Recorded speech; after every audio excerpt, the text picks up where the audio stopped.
एक दिन सिद्धार्थ ने अपने सारथी छंदक को नगर भ्रमण के लिए चलने को कहा। छंदक ने तुरंत राजकुमार के प्रिय घोड़े कंठक को तैयार किया। उस पर राजकुमार को सवार कराकर वह नगर भ्रमण के लिए चल पड़ा। राजा शुद्धोधन ने ऐसा प्रबंध कराया था कि राजकुमार को मार्ग में काय करुणाजनक दृश्य दिखाई न दे, ताकि उसके मन में विरक्ति की भावना उत्पन्न न हो। जिस मार्ग से उन्हें जाना था उसे स्वच्छ करके सजाया गया था। उस मार्ग पर दोनों ओर सुंदर सुंदर लड़के लड़कियां खड़े थे। जब सिद्धार्थ उनके पास से गुजरते तो वे उन पर फूल बरसाते। कहीं दुख या कष्ट का नाम भी दिखाई नहीं दे रहा था। राजकुमार सिद्धार्थ भी उस समय प्रसन्न दिखाई दे रहे थे। एकाएक उनकी दृष्टि कहीं दूर उठ गई। एक झुकी हुई कमर वाला वृद्ध व्यक्ति उन्हीं की ओर चला आ रहा था। उसका मुंह झुर्रियों से भरा हुआ था, आंखें अंदर को ढंसी हुई थीं, हाथ पैर कांप रहे थे। वह लाठी का सहारा लेकर बड़ी मुश्किल से चल पा रहा था। जरा उधर देखो, छंदक सिद्धार्थ ने उस वृद्ध की ओर संकेत करते हुए कहा। उस आदमी की ओर जिसकी कमर झुकी हुई है, मुझे बताऊं कि उसे क्या हो गया है? वह इतना असुंदर क्यों है? वह ठीक से चल क्यों नहीं पा रहा? राजकुमार, छंदक ने उत्तर दिया, वह व्यक्ति बूढ़ा हो गया है। उसकी आयु अधिक हो गई है। अधिक आयु हो जाने पर व्यक्ति ऐसा ही हो जाता है। तो क्या आयु अधिक हो जाने पर मैं और यशोधरा भी ऐसे ही हो जाएंगे? सिद्धार्थ ने चिंतित स्वर में पूछा। हम भी बूढ़े हो जाएंगे, हम भी असुंदर हो जाएंगे, हम भी ठीक से नहीं चल पाएंगे। सच यही है राजकुमार, छंदक ने उत्तर दिया। ऐसा सभी के साथ होता है। बूढ़ा हो जाने पर मनुष्य की यही दशा होती है। शरीर इसी प्रकार कमजोर और असुंदर हो जाता है। सिद्धार्थ की सारी प्रसन्नता छूमंतर हो गई। उन्होंने छंदक को महल लौट चलने की आज्ञा दी। जब सिद्धार्थ अपने महल पहुंचे तो उन्होंने यशोधरा को अपनी प्रतीक्षा करते हुए पाया। उन्हें उदास देखकर यशोधरा ने पूछा, क्या बात है स्वामी, क्या आप थक गए हैं? नहीं यशोधरा, सिद्धार्थ ने एक लंबी सांस लेकर उत्तर दिया, मैं थका हुआ नहीं हूं। बात यह है कि आज मैंने एक ऐसे व्यक्ति को देखा जो बहुत कमजोर था। उसका पूरा शरीर कांप रहा था, उसकी आंखें झुकी हुई थीं और वह असुंदर हो गया था। छंदक कहता है, वह बूढ़ हो चुका है। बूढ़ा हो जाने पर ऐसा ही होता है। यह देखकर मेरा मन उदास हो गया। इस प्रकार तो मेरी दशा भी आगे चलकर ऐसी ही हो जाएगी। आप व्यर्थ ही दुखी हो रहे हैं। यशोधरा ने कहा, छोड़िए इस बात को, आप अपने मनोरंजन कक्ष में जाइए। पिताजी ने आपके मनोरंजन के लिए खास नर्तकी और गायिका को बुलाया है। आप वहां जाकर मनोरंजन कीजिए, आपकी सारी उदासी दूर हो जाएगी। यशोधरा की बात मानकर सिद्धार्थ मनोरंजन कक्ष में चले गए। वहां नर्तकी और गायिका ने अपनी कला का भरपूर प्रदर्शन किया। उन्होंने सिद्धार्थ की उदासी को दूर करने का पूरा प्रयास किया, लेकिन सिद्धार्थ की उदासी दूर न हुई। उनकी आंखों के सामने रह रहकर वही वृद्ध व्यक्ति घूम रहा था जिसे उसने मार्ग में देखा था। वह बार बार यह सोच रहा था कि क्या बूढ़ा होने से बचने का कोई उपाय नहीं है। कुछ दिनों बाद अचानक सिद्धार्थ ने पुनः भ्रमण की इच्छा व्यक्त की। इस बार छंदक एक रथ सजा कर ले आया। रथ पर सवार होकर सिद्धार्थ पुनः नगर की ओर भ्रमण की ओर चल पड़े। इस बार छंदक पूरा प्रयास कर रहा था कि राजकुमार को कोई करुणाजनक दृश्य दिखाई न दे, लेकिन जो होना होता है वह होकर ही रहता है। मार्ग में सिद्धार्थ को एक रोगी व्यक्ति दिखाई दिया। वह रोग के कारण कराह रहा था। सिद्धार्थ ने तत्काल रथ रुकवाया और छंदक से पूछा, इसे क्या हो गया है? ये इस प्रकार कराह क्यों रहा है? राजकुमार, छंदक ने उत्तर दिया, इसे रोग ने घेर रखा है। ये रोग के कष्ट को सहन नहीं कर पा रहा, इसी कारण कराह रहा है। परंतु इसे रोग ने क्यों घेर लिया? सिद्धार्थ ने आश्चर्य से पूछा। छंदक ने उत्तर दिया, रोग तो बड़े बड़े स्वस्थ व्यक्तियों को भी घेर लेता है, उन्हें भी रुला देता है। इसमें आश्चर्य की कोई बात नहीं है। अपने जीवन काल में कोई न कोई रोग लगभग प्रत्येक व्यक्ति को हो जाता है। ओ, सिद्धार्थ बड़बड़ाए, तो रोग भी मनुष्य को कष्ट पहुंचाते हैं। इनसे भी मनुष्य नहीं बच सकता, मैं भी नहीं बच सकूंगा। जब मुझे भी कोई रोग हो जाएगा तो मैं इसी तरह दर्द से कराहूंगा। छंदक ने रथ को आगे बढ़ाया। थोड़ा आगे चलने पर सिद्धार्थ को एक शव यात्रा जाती हुई दिखाई दी। उन्होंने पुनः छंदक से प्रश्न किया, यह कैसा दृश्य है? 4 व्यक्ति अपने कंधों पर किसे लेकर जा रहे हैं? इनके पीछे कुछ लोग रोते हुए क्यों जा रहे हैं? राजकुमार, छंदक ने उत्तर दिया, यह व्यक्ति मर गया है। ये चारों इसके संबंधी है। ये इसके शव को उठाकर शमशान में ले जा रहे हैं। जो पीछे पीछे रोते हुए जा रहे हैं वे इसके कुटुंब के लोग हैं। शमशान में इस मृतक शरीर को जला दिया जाएगा। ये व्यक्ति मर क्यों गया? सिद्धार्थ ने अगला प्रश्न किया। छंदक ने कहा, मृत्यु इस संसार का एक अटल सत्य है। मृत्यु ने आज तक किसी को नहीं छोड़ा। कोई भी व्यक्ति किसी भी समय मर सकता है। यह सुनकर सिद्धार्थ का दिमाग घूम गया। वह ठंडी सांस लेकर सोचने लगे, क्या इसी को जीवन कहते हैं, जिसमें मनुष्य को तरह तरह के रोग घेर लेते हैं, जिसमें कभी भी मृत्यु का आगमन हो सकता है। मनुष्य जब बूढ़ा हो जाता है तो वह दुर्बल और असहाय हो जाता है। उसके शरीर को जलाकर भस्म कर दिया जाता है। क्या जीवन के इन भयानक दुखों से छुटकारा नहीं मिल सकता? इसका कोई तो उपाय होगा। सिद्धार्थ मन ही मन ऐसा सोच रहे थे कि तभी उन्हें एक सन्यासी दिखाई दिया। उसने भगवावेश धारण कर रखा था। साधना और तपस्या के कारण उसका मुखमंडल चमक रहा था। उसके होंठ मुस्कुरा रहे थे। सिद्धार्थ को वह संसार का सबसे प्रसन्न व्यक्ति दिखाई दिया। उन्होंने पूछा, छंदक, यह स्वस्थ और तेजस्वी व्यक्ति कौन है? छंदक ने उत्तर दिया, यह एक सन्यासी है। इसने संसार के सभी सुख त्याग रखे हैं। इसने संयम द्वारा अपनी इंद्रियों को वश में कर रखा है। यह अपने ईश्वर की तपस्या साधना करता है, इसलिए यह स्वस्थ, निरोग व सुंदर है। तपस्या के कारण ही इसका मुखमंडल चमक रहा है। सिद्धार्थ को जैसे अपने सभी प्रश्नों के उत्तर मिल गए। वह एकदम शांत हो गए। उस सन्यासी के दर्शन मात्र से ही उसके मन का सारा क्लेश दूर हो गया। उसने मन ही मन सोचा, रोग, बुढ़ापा तथा जन्म मरण के कष्ट से छुटकारा पाने का उपाय संयम, त्याग तथा तपस्या है। जीवन का सार सत्य की खोज करना है। संसार के सभी सुख नकली हैं। मैं अब इन झूठे सुखों में नहीं फंसूंगा। मैं उस तेजस्वी सन्यासी की तरह बनूंगा। रथ अपने पूरे वेग से दौड़ता रहा और उससे भी अधिक वेग से दौड़ता रहा। सिद्धार्थ का मन, उसे बार बार उस सन्यासी का ध्यान आता था। उनके मन में विरक्ति की भावना बढ़ती ही जा रही थी। जब सिद्धार्थ राजमहल में लौटे तो उन्हें एक शुभ समाचार मिला। यशोधरा ने स्वस्थ व सुंदर पुत्र को जन्म दिया था। दास दासियों ने सिद्धार्थ को घेर लिया और उन्हें बधाइयां देने लगीं। उन्हें यह आशा थी कि सिद्धार्थ से उन्हें पुरस्कार मिलेगा, लेकिन सिद्धार्थ पर इस शुभ सूचना का कोई प्रभाव दिखाई न दिया। चारों ओर हर्ष का सागर लहरा रहा था। पूरे राजमहल में बधाइयों के स्वर गूंज रहे थे। वहां राजा शुद्धोधन व रानी प्रजावती तो प्रसन्नता से पागल हुए जा रहे थे। वे बधाई देने वाले को मुंह मांगा पुरस्कार दे रहे थे। कपिलवस्तु में नए राजकुमार के जन्म लेने के उपलक्ष्य में नाच गाने व उत्सव होने लगे, लेकिन सिद्धार्थ को उनमें कोई रुचि न थी। वह उदास अपने भवन में घूम रहे थे। उनके मन में संघर्ष चल रहा था। वे किसी भी उत्सव में सम्मिलित नहीं हुए। अपने नवजात पुत्र से भी मिलकर सिद्धार्थ को प्रसन्नता न हुई। उनका मन सब कुछ त्याग कर शांति व सत्य की खोज करना चाहता था। एक रात आषाढ़ की पूर्णिमा का चंद्रमा पृथ्वी पर अपनी शीतल चांदनी बिखेर रहा था। राजभवन में यशोधरा अपने पुत्र को छाती से लिपटाए सुख की निद्रा सो रही थी। दासियां भी अपना कार्य समाप्त करके गहरी निद्रा का आनंद ले रही थी। सिद्धार्थ अपने बिस्तर से एकाएक उठ खड़े हुए और भवन से बाहर चले गए। भवन से बाहर निकलकर वह सहसा ठिठके। उनके मन में एक बार यशोधरा व राहुल को देखने की इच्छा उत्पन्न हुई। वह वापस जाने के लिए मुड़े, परंतु जिस प्रकार कोई सर्प अपनी कैंचुली का उतार कर उसकी ओर नहीं देखता, वैसे ही सिद्धार्थ ने भी अपने मोह को एक ही झटके से त्याग दिया। धीरे धीरे चलते हुए सिद्धार्थ वहां जा पहुंचे जहां उनका सारथी छंदक सो रहा था। सिद्धार्थ ने उसे जगाया। छंदक ने चौंक कर अपनी आंखें खोली व निकट बंधे कंठक घोड़े ने भी हिनहिनाकर सिद्धार्थ की ओर देखा। राजकुमार, छंदक ने नम्रता से आश्चर्य से कहा, आप और यहां, वह भी रात के इस समय? सब कुछ ठीक तो है ना? छंदक, सिद्धार्थ ने आदेश दिया, तुरंत रथ तैयार करो।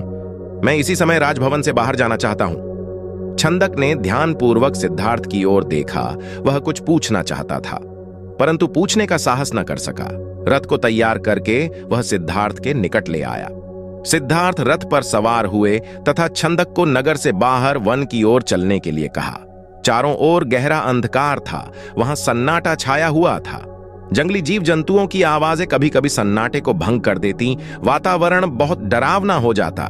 घने जंगल के निकट सिद्धार्थ ने छंदक को रथ रोकने का आदेश दिया। रथ रुकते ही सिद्धार्थ नीचे उतर आए। सामने ही यमुना नदी अपने पूरे वेग से बह रही थी। उस समय वे अनुप्रिय नामक स्थान के निकट खड़े थे। सिद्धार्थ ने अपनी राजसी वेशभूषा उतार दी, साथ ही उन्होंने एक एक करके अपने आभूषण भी उतार दिए। अपने वस्त्र व आभूषण उन्होंने छंदक को दे दिए तथा लौट जाने का आदेश दिया। छंदक सिद्धार्थ के पैरों में गिरकर फुट-फुट कर रोने लगा। वह हाथ जोड़कर कहने लगा, ये आप क्या कर रहे हैं राजकुमार? जब आपके माताजी व पिताजी को आपके सन्यासी बन जाने की बात का पता चलेगा तो उन पर दुखों का पहाड़ टूट पड़ेगा। रानी यशोधरा, पर क्या बीतेगी? आप अपना निर्णय बदल लीजिए, मेरे साथ राजमहल लौट चलिए। नहीं छंदक, सिद्धार्थ ने सुंदर व सुगंधित बालों को काट कर कहा, मैं अब नहीं लौटूंगा। मैंने सोच विचार करके ही यह निर्णय लिया है। मैं सत्य ज्ञान का मार्ग खोजना चाहता हूं जिससे मानव शांति पा सके।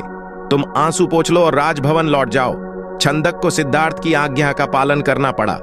उसने सिद्धार्थ का चरण स्पर्श किए, उनके कीमती वस्त्रों व आभूषणों को रथ में रखा और कपिलवस्तु की ओर चल पड़ा। जिस समय छंदक राजभवन में लौटा, सुबह का प्रकाश चारों ओर फैल चुका था। राजा शुद्धोधन बाग में भ्रमण कर रहे थे। जब उन्होंने सिद्धार्थ का खाली रथ देखा तो उनके माथे पर बल पड़ गए। उन्होंने क्रोध से छंद की ओर देखा और पूछा, तुम बिना बताएं सिद्धार्थ का कहां ले गए थे? वह इस समय कहां है? छंदक ने रोते हुए वह पूरी बात बता दी। फिर रथ से सिद्धार्थ के कीमती वस्त्र व आभूषण लाकर उन्हें सौंप दिए। शुद्धोधन उन वस्त्र आभूषणों को छाती से लिपटाकर फूट फूट कर रोने लगे।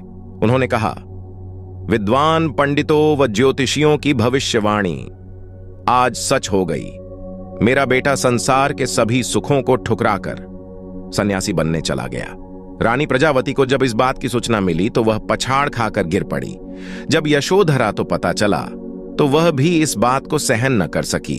वह विलाप करने लगी, हैं स्वामी, तुम बिना कहे ही घर छोड़कर चले गए। मुझसे कम से कम एक बार मिल तो लेते। क्या मैं इस योग्य भी गए? मुझसे कम से कम एक बार मिल तो लेते। क्या मैं इस योग्य भी नहीं थी? क्या तुम्हें अपने छोटे से पुत्र का भी धन नहीं आया? कम से कम उससे तो मिलकर जाते। इसके बाद यशोधरा ने भी राजसी वेशभूषा उतार फेंकी। केवल सुहाग चिन्हों को छोड़कर उसने सभी आभूषणों का त्याग कर दिया। वह साधारण भोजन करती तथा पृथ्वी पर सोती। उसकी यह दशा देखकर प्रजावती बहुत दुखी होती। वह यशोधरा को छाती से लगाकर रो पड़ती और अपने स्वास्थ्य का ध्यान रखने के लिए कहती, यह तेरे खेलने खाने की आयु है बहू। वे यशोधरा से कहती, परंतु तूने तो सिद्धार्थ की तरह ही संसार के सभी सुख छोड़ दिए। क्या यह ठीक है? इस तरह रहने से क्या तुम बीमार नहीं पड़ जाओगी? तब राहुल की देखभाल कौन करेगा? माताजी, यशोधरा उत्तर देती, मेरे पति अब सन्यासी बन चुके हैं। वे पृथ्वी पर शयन करेंगे तथा जंगली फूल फलों का भोजन करेंगे। ऐसे मैं भला राजभवन में सुख के साथ कैसे रह सकती हूं? आप कृपया दुखी न हो, राहुल में ही इसके पिताजी की छवि को देखें, इससे आपको शांति मिलेगी। प्रजावती राहुल को छाती से लिपटा कर रो पड़ी। सिद्धार्थ के चले जाने के बाद कपिलवस्तु का हर व्यक्ति उदास हो गया। राजमहल में तो दुख का साम्राज्य ही स्थापित हो गया। ऐसे में केवल नन्हे राहुल की लिकारियां ही राजमहल में गूंजती तथा सबका मन बहलाती। भगवान बुद्ध सद्विचारों का प्रचार करने के बाद राजगृह लौटे, लेकिन नगर में सन्नाटा था। उनके अनुयायी ने उन्हें बताया, भगवान एक राक्षसी को बच्चों का मांस खाने की लत लग गई है। नगर के अनेक बच्चे गायब हो गए हैं। इससे नागरिकों ने या तो नगर छोड़ दिया है या वे अपने घरों में दुब के बैठे हैं। भगवान बुद्ध को यह भी पता चला कि उस राक्षसी के कई बच्चे हैं। एक दिन बुद्ध राक्षसी की अनुपस्थिति में खेल के बहाने उसके छोटे बच्चे अपने साथ ले आए। राक्षसी जब घर लौटी तो अपने बच्चे को गायब पाकर बेचैन हो उठी। सबसे छोटा होने के कारण उसका उस बालक से अधिक लगाव था। बेचैनी में ही उसने अपनी रात काटी। सुबह जोर जोर से उसका नाम पुकार कर उसे ढूंढने लगी। विछोह के दर्द से वह तड़प रही थी। अचानक उसे सामने से बुद्ध गुजरते हुए दिखाई दिए। उसने सोचा कि बुद्ध सच्चे संत हैं, जरूर अतंर्यामी होंगे। वह उनके पैरों में गिरकर बोली, भगवान, मेरा बच्चा कहाँ है? ये बताइए।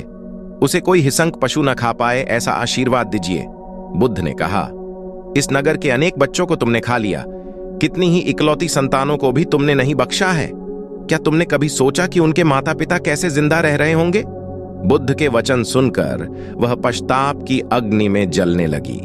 उसने संकल्प किया कि अब वह हिंसा नहीं करेगी। भगवान बुद्ध ने उसे समझाया कि वास्तविक सुख दूसरों को दुख देने या दूसरों का रक्त बहाने में नहीं, अपितु उन्हें सुख देने में है। उन्होंने उसका बच्चा उसे वापस कर दिया। मारने वाले से बचाने वाले का अधिक अधिकार। एक दिन राजकुमार सिद्धार्थ अपने चचेरे भाई देवदत्त के साथ बाग में घूमने के लिए गए। जहां सिद्धार्थ कोमल हृदय का बालक था, वहीं देवदत्त झगड़ालू व कठोर स्वभाव का था। सिद्धार्थ की सभी प्रशंसा करते थे, देवदत्त की प्रशंसा कोई नहीं करता था। इसलिए देवदत्त मन ही मन सिद्धार्थ से जलता था। जहां वे दोनों घूम रहे थे, उनसे थोड़ी ही दूरी पर एक हंस उड़ रहा था। उस हंस को देखकर सिद्धार्थ बहुत प्रसन्न हो रहा था। तभी देवदत्त ने कमान पर तीर चढ़ाया और हंस की ओर छोड़ दिया। तीर सीधा जाकर हंस को लगा। वह घायल हो गया और छटपटाकर नीचे गिर पड़ा। सिद्धार्थ ने दौड़कर उस घायल हंस को उठाया। उसने हंस के घायल शरीर से बह रहे लहू को साफ किया और उसे पानी पिलाया। तभी देवदत्त वहां आ पहुंचा। उसने क्रोध से सिद्धार्थ की ओर देखा और बोला, इस हंस को चुपचाप मुझे दे दो सिद्धार्थ, इसे मैंने तीर मारकर नीचे गिराया है। नहीं, सिद्धार्थ ने हंस की पीठ सहलाते हुए उत्तर दिया, मैं इस हंस को तुम्हें नहीं दे सकता। तुम निर्दयी हो, तुमने इस निर्दोष हंस पर तीर चलाया है। यदि मैं इसे न बचाता तो इस बेचारे की जान चली जाती। देखो सिद्धार्थ, देवदत्त उसे घुरकर बोला, यह हंस मेरा है, इसे मैंने तीर मारकर नीचे गिराया है। इसे चुपचाप मुझे दे दो, यदि नहीं दोगे तो मैं राज दरबार में जाकर तुम्हारी शिकायत करूंगा। सिद्धार्थ ने उसे हंस देने से साफ साफ मना कर दिया। देवदत्त राजा शुद्धोदन के दरबार में जा पहुंचा और सिद्धार्थ की शिकायत की। शुद्धोदन ने उसकी शिकायत को ध्यानपूर्वक सुना, फिर सिद्धार्थ को बुलावा भेजा। कुछ ही देर में सिद्धार्थ हंस को लेकर राज दरबार में उपस्थित हो गया। राज दरबार के ऊंचे सिंहासन पर राजा शुद्धोदन बैठे थे। आसपास के नीचे आसनों पर राज्य मंत्री तथा अन्य पदाधिकारी बैठे थे। कई सैनिक हथियार लिए द्वार के निकट खड़े थे। शुद्धोदन के संकेत करने पर देवदत्त सिर झुकाकर बोला, महाराज, जो हंस इस समय सिद्धार्थ के पास है वह मेरा है। इसे मैंने तीर मारकर पृथ्वी पर गिराया था। सिद्धार्थ ने इसे उठाकर इस पर अपना अधिकार कर लिया है। यह हंस मेरा है, कृपया इसे मुझे दिलाया जाए। राजा शुद्धोदन ने सिद्धार्थ की ओर देखा और बोलने की ओर संकेत दिया। सिद्धार्थ ने सिर झुकाकर शांत स्वर में कहा, महाराज, यह हंस निर्दोष है। यह बिना किसी को कोई कष्ट दिए उड़ा जा रहा था। देवदत्त ने इसे तीर मारकर घायल कर दिया। मैंने इसका उपचार किया है, इसके प्राण बचाए हैं। मैं समझता हूं कि प्राण लेने वाले से अधिक प्राण बचाने वाले का अधिकार होता है। मैं आपसे प्रार्थना करता हूं कि यह हंस मेरे पास ही रहने दिया जाए। मैं इसे बिल्कुल स्वस्थ करके आकाश में उड़ा देना चाहता हूं। शुद्धोदन ने अपने सभासदों से विचार विमर्श किया। वे सभी एक ही स्वर में बोले, महाराज, राजकुमार सिद्धार्थ का कहना बिल्कुल ठीक है। जीवन लेने वाले से बचाने वाले का अधिक अधिकार होता है, अतः हंस राजकुमार सिद्धार्थ के पास ही रहने देना चाहिए। राजा शुद्धोदन ने सभासदों की बात मान ली। उन्होंने सिद्धार्थ से कहा, इस हंस पर तुम्हारा अधिकार है, तुम इसे ले जा सकते हो। आप क्या लेना पसंद करेंगे, उदासी या मुस्कान? एक बार गौतम बुद्ध किसी गांव से गुजर रहे थे। उस गांव के लोगों को गौतम बुद्ध के बारे में गलत धारणा थी, जिस कारण वे बुद्ध को अपना दुश्मन मानते थे। जब गौतम बुद्ध गांव में आए तो गांव वालों ने बुद्ध को भला बुरा कहा और बधुआएं देने लगे। गौतम बुद्ध गांव वालों की बातें शांति से सुनते रहे और जब गांव वाले बोलते बोलते थक गए तो बुद्ध ने कहा, अगर आप सभी की बातें समाप्त हो गई हो तो मैं प्रस्थान करूं। बुद्ध की बात सुनकर गांव वालों को आश्चर्य हुआ। उनमें से एक व्यक्ति ने कहा, हमने तुम्हारी तारीफ नहीं की है, हम तुम्हें बधुआएं दे रहे हैं। क्या तुम्हें कोई फर्क नहीं पड़ता? बुद्ध ने कहा, जाओ, मैं आपकी गालियां नहीं लेता। आपके द्वारा गालियां देने से क्या होता है? जब तक मैं गालियां स्वीकार नहीं करता, इसका कोई परिणाम नहीं होगा। कुछ दिन पहले एक व्यक्ति ने मुझे कुछ उपहार दिया था, लेकिन मैंने उस उपहार को लेने से मना कर दिया तो वह व्यक्ति उपहार को वापस ले गया। जब मैं लूंगा ही नहीं तो कोई मुझे कैसे दे पाएगा? बुद्ध ने बड़ी विनम्रता से पूछा, अगर मैंने उपहार नहीं लिया तो उपहार देने वाले व्यक्ति ने क्या किया होगा? भीड़ में से किसी ने कहा, उस उपहार को व्यक्ति ने अपने पास रख दिया होगा। बुद्ध ने कहा, मुझे आप सब पर बड़ी दया आती है, क्योंकि मैं आपकी इन गालियों को लेने में असमर्थ हूं और इसलिए आपकी यह गालियां आपके पास ही रह गई हैं। बुद्ध और अनुयायी। भगवान बुद्ध का एक अनुयायी ने कहा, प्रभु, मुझे आपसे एक निवेदन करना है। बुद्ध, बताओ क्या कहना है? अनुयायी, मेरे वस्त्र पुराने हो चुके हैं, अब ये पहनने लायक नहीं रहे, कृपया मुझे नए वस्त्र देने का कष्ट करें। बुद्ध ने अनुयायी के वस्त्र देखे। वे सचमुच बिल्कुल जीर्ण हो चुके थे और जगह जगह से घिस चुके थे, इसलिए उन्होंने एक अन्य अनुयायी को नए वस्त्र देने का आदेश दे दिए। कुछ दिनों बाद बुद्ध अनुयायी के घर पहुंचे। बुद्ध, क्या तुम अपने नए वस्त्रों में आराम से हो? तुम्हें और कुछ तो नहीं चाहिए? अनुयायी, धन्यवाद प्रभु, मैं इन वस्त्रों में बिल्कुल आराम से हूं और मुझे और कुछ नहीं चाहिए। बुद्ध, अब जबकि तुम्हारे पास नए वस्त्र हैं तो तुमने पुराने वस्त्रों का क्या किया? अनुयायी, मैं अब उसे ओढ़ने के लिए प्रयोग कर रहा हूं। बुद्धा, तो तुमने अपनी पुरानी ओढ़नी का क्या किया?